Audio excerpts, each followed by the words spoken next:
We're on air. Wait a minute, she's a woman. We're on air. Oh, That was a sprint. Hot air, yes, indeed. Yes, it's hot. Hey, good evening. Two microphones. Well, I think this is. I'll call the meeting to order. It's about 3 minutes after 6. Good evening. This is the June meeting of the Groseal Fire Commission. We'll begin our meeting by honoring our flag and our country by reciting the Pledge of Allegiance. I pledge allegiance to the flag of the United States of America and to the republic for which it stands, one nation, under God, indivisible, with liberty and justice for all. Thank you. We have a quorum tonight. We have all present except Commissioner Cornefel. We have Clerk Uda O'Connor, Commissioner Kirk-Kobolak, Commissioner Dallas Kelsey, and myself, Jerry Brinkard. So we'll move to any additions or deletions to the agenda. I have one. Under discussion items, I'd like to mention our retirements. Excuse me. Spam risk. I'd like to add in item 4, mention the retirements of our 3 retiring firefighters and a expression of appreciation. So if So moved? Support. favor, Aye. Aye. are there any other additions or deletions? Okay, we'll move right ahead with the minutes. Move approval of the May 2022 meeting minutes as presented. Support? All in favor? Aye. Approved. Let's move on to the expense report, Rusty. The expenses are in front of you, as you can see. Again, nothing out of the ordinary. Just day-to-day operations. Yeah, we're what, 2 months into this fiscal year. It seems like everything's pretty much within budget at this point. Everything is where it should be. I didn't see anything in the report that is out of order, so I move that we support her. Anybody have any questions or anything? Okay, I'm sorry, Dallas, go ahead. I said I accept the approval of the expense report for May 2022. Support. Favor? Aye. Report is accepted. Thank you, Rusty. We'll now move into the discussion items. Chief's report, Rusty. Chief's report for this month. Again, we've been talking to the state of Michigan, or listening to the state of Michigan. They're revamping their training requirements. Those will be coming into effect of October 2022. And they are stepping up the requirements on the firefighters and EMTs of this township, as well as every city and township in the state of Michigan. Number 2, or should I say, is there any questions on the training requirements? Number 1. I guess, Rusty, just make sure you keep us informed as it proceeds, right? So as the mandates get closer, and then once they actually are, they transpire, just give us an update and tell us what you're doing and what level of training you are performing. And if we need to have any kind of budget considerations to, Amendments. accommodate the additional training, so that we can do that in advance with the you'll be working with the finance director and the township manager. But it'd be nice for the commission to know, and then for the I can take that to the board as well if we need to. I think there's a few of the firefighters out there that they're looking forward to taking some classes. We've always honored education on this department, and whatever education the firefighters want to get, it just benefits the citizens. We are very pro education, so I agree. Thank you. I have one more question. Actually, do you have options as to where you can take the training, or are there state required courses? The state is now consolidating them at what they call CTCs, or Certified Training Centers. they want to stop the small classes and they want them to be in one big regional area. Wayne County Community College is one and Schoolcraft is the other in this area. So they're pushing more and more to those and less away from small fire departments putting on a class for their individual members. Okay. Thank you. How long do these lessons take? Generally a semester, Semesters, how long? 6 months, yes. Once a week? that they It'll do? be, it's some of the classes, it depends on how involved they are. Some classes are 4 nights a week and then Saturday, and then some classes are 2 nights a week. It depends on the subject. But one of the things with firefighting, there is a million different avenues that you can go in. And one of the reasons I like firefighting is I could take classes starting out at 18 and still be taking classes when I retire at whatever age. There's just so many things to learn, and there's so many different avenues out there that you never stop learning ever. So Chief, do these classes, the new training requirements, for instance, do they, can they actually replace some of the like you do the Wednesday night trainings, or do these come in addition to the training that you already do with your officers? The answer is a little bit of both. Okay. They want to be more regimented in the trainings, and they want them more everything written down, everything documented. For an hour of training, they come out and say you have to have 50 minutes of class time, 10 minutes of break time. So they're laying all this out, and they want this followed. It has to the instructor has to sign to say that this is what happened. So they're getting more strict with the requirements. Thank you. You're welcome. Is there going to be just sort of ongoing training requirements, continuing education? It's evolving as we speak, and they don't have everything out yet that they plan on doing, but they definitely want fire departments to spend more time training.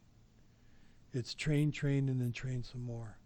And what they've gone through back through time, and they've looked at the it's called LOA or LDD, loss of duty deaths, and they found that firemen, that it's a high mortality rate in this trade, and a lot of that can be corrected with training. And they want to go back and have the men well trained, so that when we get into these critical situations, that they will fall back on their training and they know what to do. No more winging it. Is there any other? Trainers have to be trained. Trainers have to be trained, and they're very strict on that too. I know the police suffer from high level of stress, anxiety, and things like that. Do the courses, I assume firefighters suffer under the same, other PST, yes, is very evident in firemen. It's the nature of our business. We see a lot of things, and that weighs heavy on the shoulders of firemen and policemen, without a doubt. Throughout the years, some of the things I've seen, and the other firemen as well, it's a heavy load that you carry. That's true. Any other questions, comments? Before you move on to number 2, Rusty, can you give a report on the fire and EMT runs for? As you can see in front of you there, we have our list of fire calls for May and our EMS calls.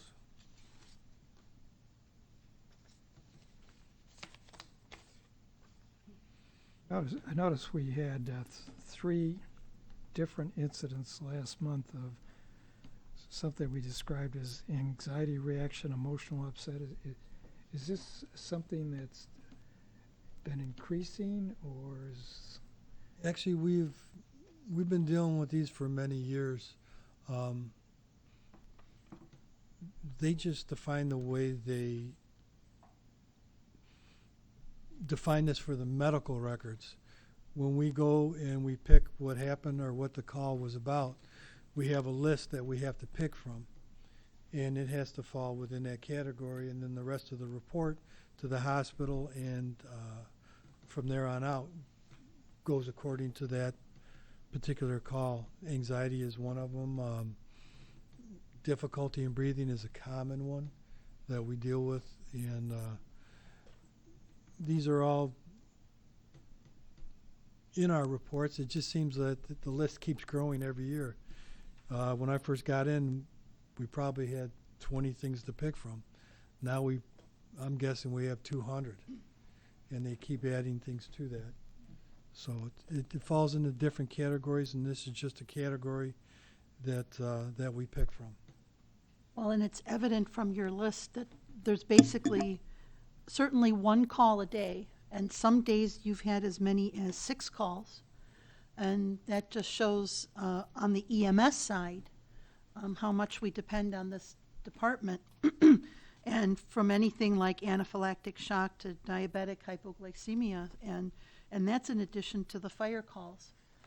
So that is, it's quite a burden on a small group of people. Yes, without I know you do it gladly and heroically, but it is still a big ask. men and women of our fire department love to serve this community. And our community, they're showing by the number of calls that we get every year that they rely on us more and more and more. And our duties, our responsibilities, the things that we're getting called for, it increases every single year. They had close to 60 EMS runs this last month. That's normal. Each year it increases a little more and a little more, roughly about between 7 and 10% per year it goes up. Any other questions? Okay, you want to move on to the millage? Millage, we talked about that at the township meeting. I want to thank the township board for allowing us to put that on the agenda in November, and we're very grateful. We're very careful how we spend our money on the fire department, but the one thing we can't control is rising costs. And costs have continued to hit us from just about every angle. We've gone as long as we could. We sacrificed as long as we could, but we're not in the position to cut any. There's no more to cut, and we don't want the citizens to suffer from lack of education. I mean, I could say many, many things. So this is just something we've had the same millage, I believe, for 62 years. We've been diligent to watch our budget. We are very careful. We watch our budget very carefully, and it's just it's one of those things. It's nothing that anybody did or anything else. It's just costs have grown. Mr. Chair? Yes. Just from the board perspective, I wanted to say that obviously the board approved putting the ballot language on. That was due to efforts by members of this commission, obviously the chair and Mr. Kobiak and Mr. Kelsey and Corneffel and I reaching out also to various members of the board. But the bottom line is the decision stays with the voters. All we did was put it on the ballot, which now puts an onus on us as a commission and as a department to educate the public, the voters, but we cannot advocate. And so I just want to again reassure that we will do a lot of factual education and outreach, and but we cannot cross over the line into advocacy or even scare tactics. And then I just wanted to also highlight that this is an operations millage, which ensures that we can compensate our volunteer firefighters. That makes it easier to recruit and maintain our current staffing. It also, like you said, covers education, training, This is not the equipment millage. This does not have anything to do with buying equipment for the department. This is actually to make sure that we can continue to staff our ambulances and our fire trucks with well-trained and dedicated firefighters.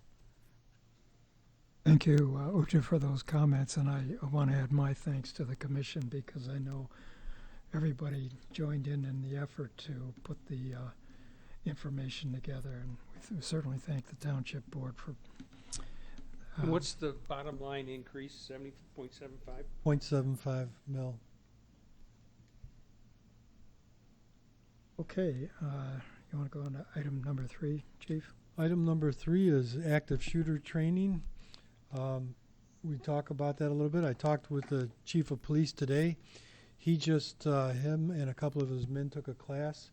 They learned some things in that, and they want to get together with the fire department. They're looking forward to putting on a joint training with both the police and the fire department, talking about the newest things that are coming up in that type of training. In the past, we've probably done 4 or more trainings on active shooter training.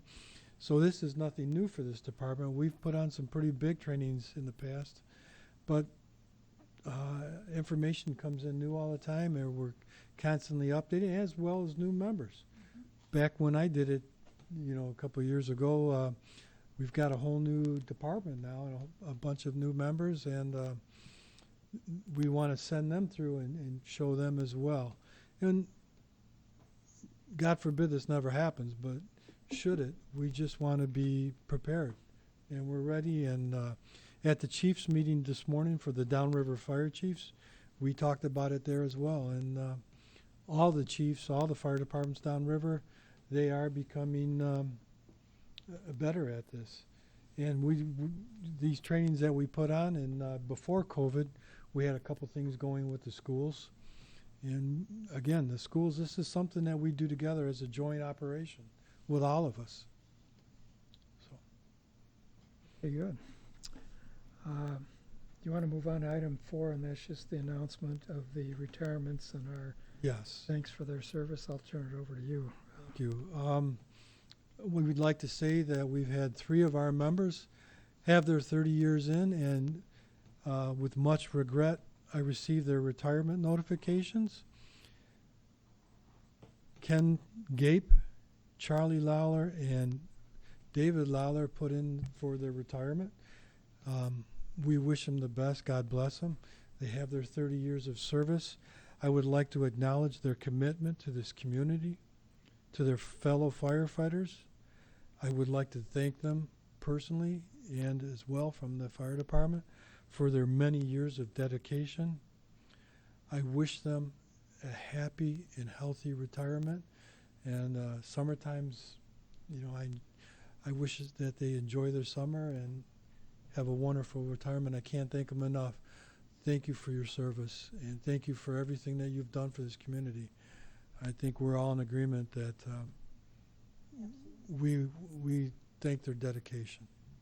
Did they give any reason why they, they're 3 closely related? They have that, their time in Dallas, and some of them have well over 30 years, and it's harder and harder to get out of bed at night, and I understand completely. So I added up the service together, combined service of over 100 years of service to this community. Well, they go back a long way in the family, too. The Right. family members were also part of the fire department. Yes. Gapes, Lawlers. Yep. yes, we wish them well, and again, thank you for your dedication and service. We really appreciate it. Absolutely. We have no action items. Public comment. Why don't you? You're good. Sure. Go ahead, Ute. Well, before we have a motion to adjourn, I did want to just announce again, as your board liaison, today I had the great honor to swear in our newest township trustee. It is a young man, I like to say, Kyle DeBose. He was here with his wife and 2 small children this afternoon, and he is looking forward to getting up to speed relatively quickly.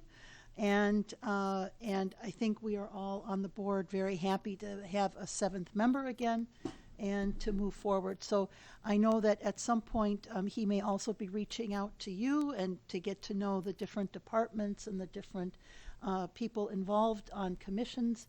And so please do welcome him into our township community. Thank you. Thank you. We certainly will do that. Motion to adjourn. Is there a second? Support. All in favor? Aye. Aye. Motion adjourned. It's about 6:23. Thank you very much.